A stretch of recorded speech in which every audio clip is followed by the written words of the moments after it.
इससे पहले ऐसी कोई शॉर्ट ट्रिक देखी होगी जो इतनी आसानी से आपको समझ में आ जाए, और वो भी डायग्राम के माध्यम से।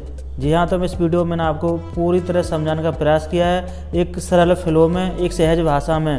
इस वीडियो में हम 2 साल और 3 साल के बारे में बात करेंगे।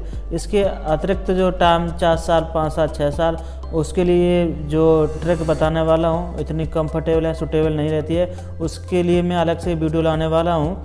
तो मैं हूं आपका होस्ट मनोज कुमार, और आपको वीडियो पसंद आती है तो एंड तक देखिए, और पहली बार देख रहे हैं तो हमारे चैनल को सब्सक्राइब अवश्य कर देना, और दोस्त जो भी आपके पढ़ने वाले उनको शेयर अवश्य कर देना। तो चलते हैं अपने सेशन की तरफ। कुछ नहीं करना आपको 2 साल के लिए और 3 साल के लिए सीखना है इस वीडियो में। 2 साल के लिए आपको सबसे पहले 2 साल के लिए कुछ नहीं करना, आपको SI निकालना अलग अलग। जैसे ही आप दोनों साल के लिए SI यानी कि सिंपल इंटरेस्ट निकाल लेते हैं, तो जो पहली साल का इंटरेस्ट निकला है SI, उस पर आपको जिस रेट से उसमें दिया उसी रेट से आपको ब्याज निकालना है। वही आपका क्या हो जाएगा, चक्रवृद्धि ब्याज आपका हो जाएगा। जैसे दिख रहे हैं डायग्राम में, जो पहली साल का SI है उसी पे जो इंटरेस्ट निकाला है, ठीक है, वो क्या हो जाएगा, डिफरेंस होगा आपका सेकेंड ईयर का SI और CI का, और जो SI CI मिला के आपका बन जाएगा टोटल सेकेंड ईयर का CI, यानी कंपाउंड इंटरेस्ट बन जाएगा आपका जब आप CI और इंटरेस्ट मिला देंगे। बट जब डिफरेंस निकालना हो दूसरी साल का CI और SI में, तो जो नीचे इंटरेस्ट लिखा है वो आपका अंतर होगा दूसरी साल के CI और SI में। इसी प्रकार हम 3 साल के लिए, 3 साल के लिए कुछ नहीं करना आपको। 3 साल अलग अलग, 3 साल हमें कुछ नहीं, SI निकाल लेना है। जैसे ही SI निकाल लेते हैं हम, तीनों साल का SI बराबर होगा, जो भी परसेंटेज दिए उससे हम निकाल लेंगे।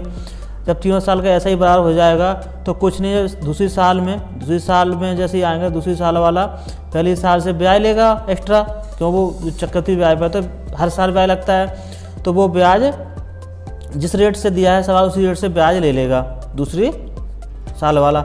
अब तीसरी साल वाला भी, जो तीसरी साल पे जो ब्याज पे करना है वो तीसरी साल में भी जाके ब्याज ले लेगा पहली साल पे।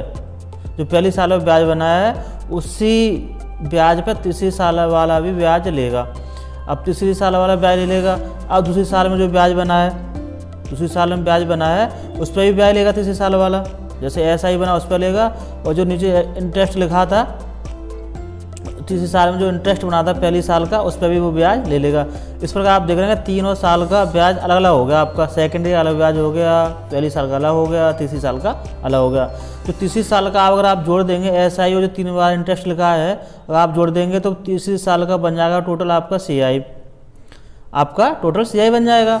जैसे ही सेकेंड ईयर का आप SI और इंटरेस्ट जोड़ देंगे तो केवल वो सेकेंड ईयर का ही आपका CI बन जाएगा, यानी कंपाउंड इंटरेस्ट बन जाएगा दूसरी साल का। वो तीसरी साल का बन गया, आप देख रहे हैं जो CI और इंटरेस्ट लिखा है वो, और दूसरी साल का बन गया आपका SI और इंटरेस्ट।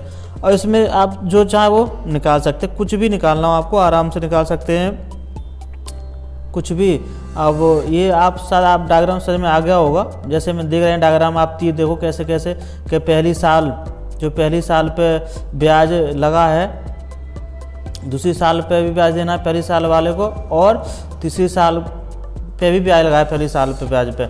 इसी प्रकार जो दूसरी साल की ब्याज है उस पर तीसरी साल में भी ब्याज देना उस ब्याज पे, और ब्याज पे भी ब्याज देना है तीसरी साल में जाके। अब ये फ्लो आपको समझ में आ गया हो, ना समझ में आया हो तो मेरे कमेंट कर देना, मैं फिर से एक अच्छे से माध्यम से आपको बताऊंगा। तो चलते हैं, अब मैं कुछ छोटा सवाल लेकर आ गया हूँ मैं, जिससे आपको आसानी से ये जो मैं फ्लो बताया, आपको डायग्राम बताया, समझ में आ सके। ठीक है, तो चलते हैं अपने सवाल की तरफ। जैसे R बराबर मान लो 10% रेट दिया है और टर्म 3 साल दिया है, तो जो हम रेट निकालेंगे ये 10 हो जाएगी। बट इसमें क्या है कि प्रिंसिपल दिया हो या ना दिया हो कोई मतलब नहीं है आपको, केवल जो रेट दिया हो उसका फ्रैक्शन निकालेंगे। फ्रैक्शन जैसे इसमें 1/10 हो गया, अगर 2 साल है तो उसका निकाल देंगे हर का, यानी कि डिनोमिनेटर का, और 3 साल है तो उसका क्यूब निकाल देंगे। उसी क्यूब को क्या मान लेंगे हम, प्रिंसिपल मूलधन मान लेंगे, जो रेट दिया है उसी के हिसाब से हम वो SI और CI निकाल लेंगे। जैसे इसमें मान लो 1/10 क्या होगा आपका रेट हो गई। अब 10 का हम इसको वो क्यूब कर देंगे तो कितना हो जाएगा, 1000 हो जाएगा। 1000 को हमने प्रिंसिपल मान लिया, और कुछ नहीं, आपको 3 साल का अलग अलग आपको पहले CI निकालना है। तो 100 रुपये 10% क्या हो जाएगा आपका SI हो जाएगा। अब जो 100 रुपये आपके निकले वो SI यानी तीनों साल के बराबर निकले हैं सिंपल इंटरेस्ट। अब कुछ नहीं, जो दूसरी साल में भी पहली साल पे ब्याज लग जाएगा, जैसे ये लग गया, ऐसे तीसरी साल में भी जाके पहली साल में ब्याज लग जाएगा जो अमाउंट बना उसका।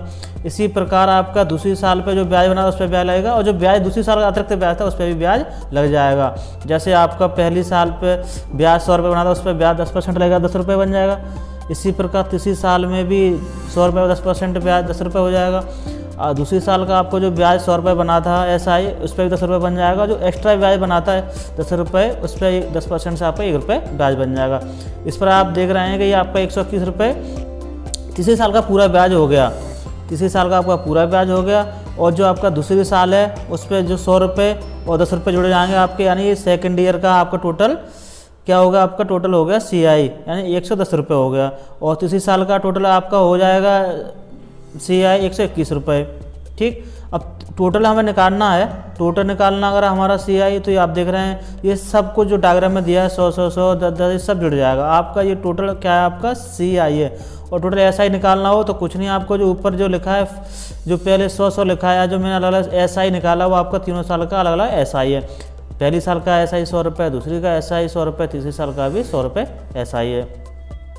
बस